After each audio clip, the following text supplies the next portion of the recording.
And in the 1990s, the Clinton era, the period of the most dramatic expansion of the drug war, nearly 80% of the increase in drug arrests were for marijuana possession, a drug less harmful than alcohol or tobacco, and at least, if not more prevalent in middle-class white communities and on college campuses as it is in the hood.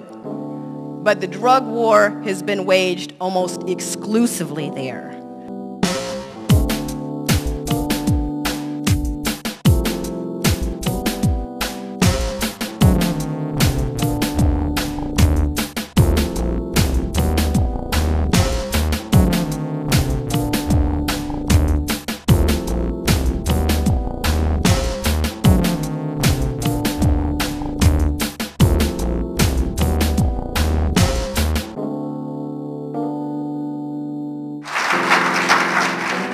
I've been asked to share with you tonight the thesis of my book, The New Jim Crow, Mass Incarceration in the Age of Color Blindness. And to a large extent, the title of the book speaks for itself.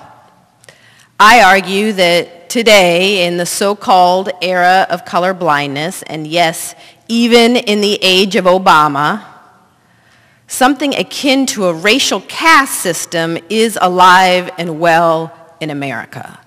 The systematic mass incarceration of poor people of color in the United States is tantamount to a new caste system, one specifically designed to meet the social, political, and economic challenges of our time. Now, it's true, I didn't always think like this. In fact, there was a time when I thought that people who made comparisons between mass incarceration and slavery or mass incarceration and Jim Crow were exaggerating, were engaging in hyperbole, distortions. I thought, those folks were doing more harm than good to efforts to reform the criminal justice system and achieve greater racial equality in the United States. In fact, the first time I encountered the idea that our criminal justice system could be functioning like a caste system, I was rushing to catch the bus in Oakland, California. And I saw this bright orange sign stapled to a telephone pole. And on it, in huge bold print, it said, "The drug war is the new Jim Crow." And I remember I stopped and checked out the flyer for a minute, and I saw that some radical community group was holding a meeting in a small church several blocks away, and they were organizing to protest the new 3 strikes law in California, the drug war, the expansion of our nation's prison system, police brutality. And I remember thinking to myself, yeah, system's racist in a lot of ways, but it doesn't help to make those kind of absurd comparisons. People just think you're crazy. And I crossed the street, hopped on the bus, on my way to my new job as director of the Racial Justice Project for the ACLU in Northern California. Well, when I started my work at the ACLU, I assumed that the criminal justice system was much like all institutions in our society that are infected to some degree or another with conscious and unconscious bias and stereotyping. I had many years of experience working as a civil rights lawyer doing primarily employment discrimination cases, suing Fortune 500 companies like Home Depot and public supermarkets in the South for race and gender discrimination. And so I thought to myself, I'll just use all the tools that I had developed for addressing racial bias and the employment discrimination context, and I'll just apply them to the criminal justice system and work with others to root out racial bias wherever and whenever it might rear its ugly head in the criminal justice system. But by the time I left the ACLU, I had come to realize I was just wrong about the criminal justice system. It's not just another institution in our society infected with racial bias, but a different beast entirely. The activists who post that sign on the telephone pole, they weren't crazy, nor were the smattering of lawyers and activists around the country that were beginning to connect the dots between mass incarceration and earlier forms of racial control.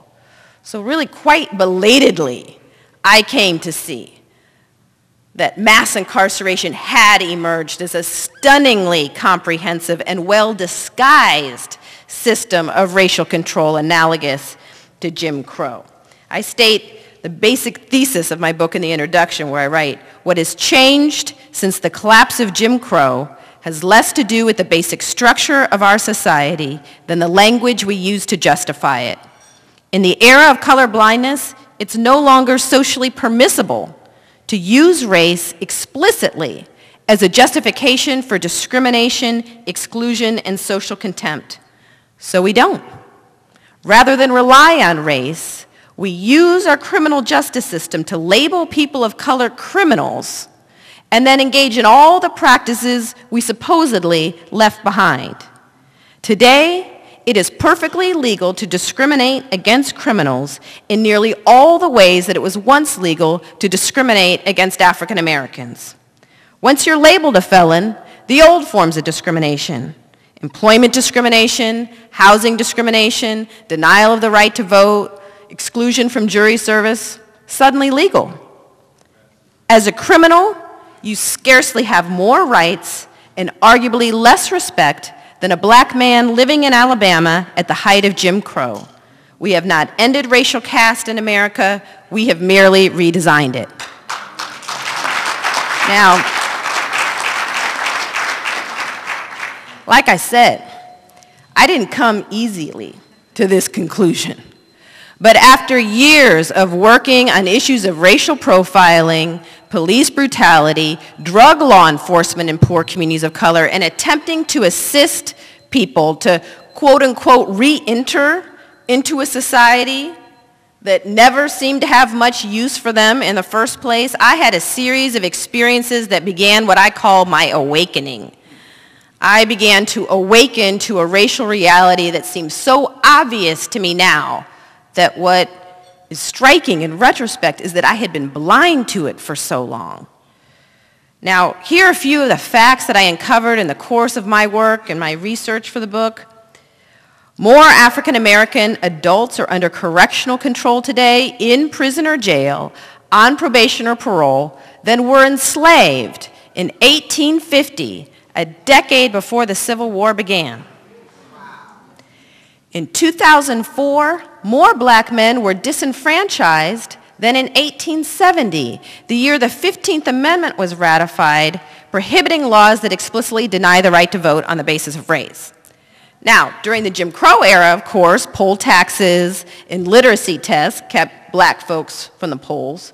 Well, today, felon disenfranchisement laws accomplish what poll taxes and literacy tests ultimately could not. A black child born today reportedly has less of a chance of being raised by both parents than a black child born during slavery. Now, those are the stats that were cited earlier. Now, why has this happened? Why has this happened? You'd think by listening to the media that black men just all of a sudden decided they didn't want to have anything to do with their kids. Not true. Mass incarceration is largely responsible for the absence of black men from homes today. There was an excellent article published about this in The Economist magazine, of all places. The Economist magazine is the leading magazine, mainstream magazine for economists in the United States and actually around the world. And the article was entitled, "How the Mass Incarceration of Black Men Harms Black Women." And the article explained that the majority of black women in the United States, including about 70% of black professional women, are unmarried, and that this is due largely to the mass incarceration of black men, which takes them out of the dating pool at the ages that they would be most likely to commit to a partner or to a family. But what's worse is that it renders them permanently unemployable in the legal job market, virtually guaranteeing that they will be unable to contribute to and support a family and will most likely cycle in and out of the prison system for most of their lives. In this way, mass incarceration has devastated black families to a degree comparable to slavery.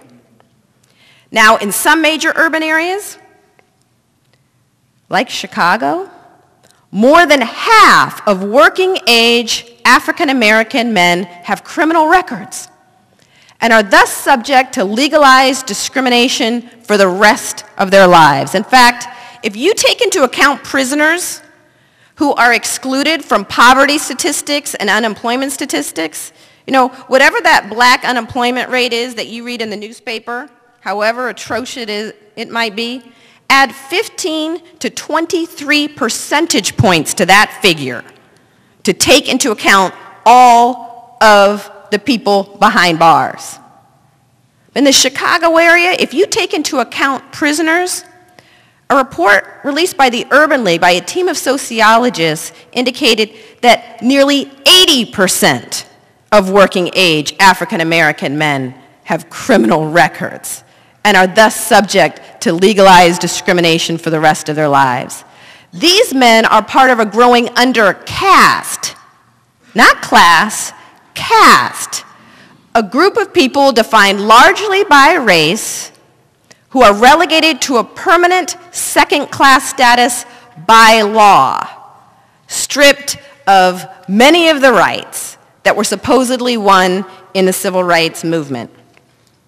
Now, I find that when I tell people that I think that, mass incarceration is the new Jim Crow or mass incarceration functions like a caste system, people usually react with this shocked disbelief. People say, how can you say that? Just look at Barack Obama. Just look at Oprah Winfrey. Look at Colin Powell. Look at Condoleezza Rice.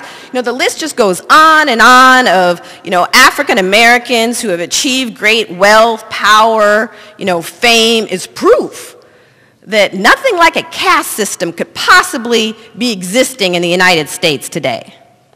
And I have to remind folks that no caste system in the United States has ever governed all black people.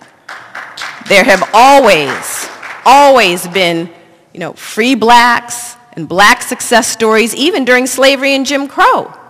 During slavery, there were some black slave owners.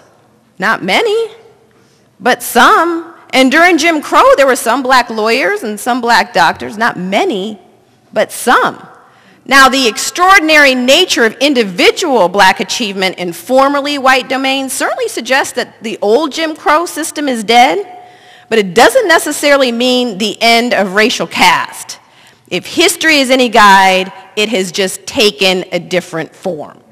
Any honest observer of American racial history has to acknowledge that the rules and reasons the legal system employs for enforcing status relations, they evolve and they change as they're challenged.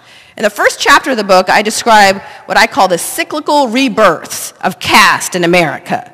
Since the nation's founding, African Americans have repeatedly been controlled through institutions like slavery and Jim Crow that appear to die, but then are reborn in new form, tailored to the needs and constraints of the time. For example, following the Civil War, following the collapse of slavery, a new system emerged to replace slavery, known as convict leasing. Many people don't realize that after the Civil War, black men were arrested en masse. It was our nation's first prison boom. They were rounded up for extremely minor crimes like loitering and vagrancy, sent to prison, and then leased to plantations, sometimes the very plantations they had been freed from, or their parents had been freed from. Leased to plantations. Now, the idea was that they were supposed to earn enough to pay back the plantation owner the costs of their clothing and shelter or food, but the catch was they could never pay back the plantation owner enough to the plantation owner's satisfaction, and so they were effectively re-enslaved, sometimes for the rest of their lives. Douglas Blackman has written an excellent book about this called Slavery by Another Name, describing how the system of slavery was reborn in the New South, reborn in the South through the criminal justice system.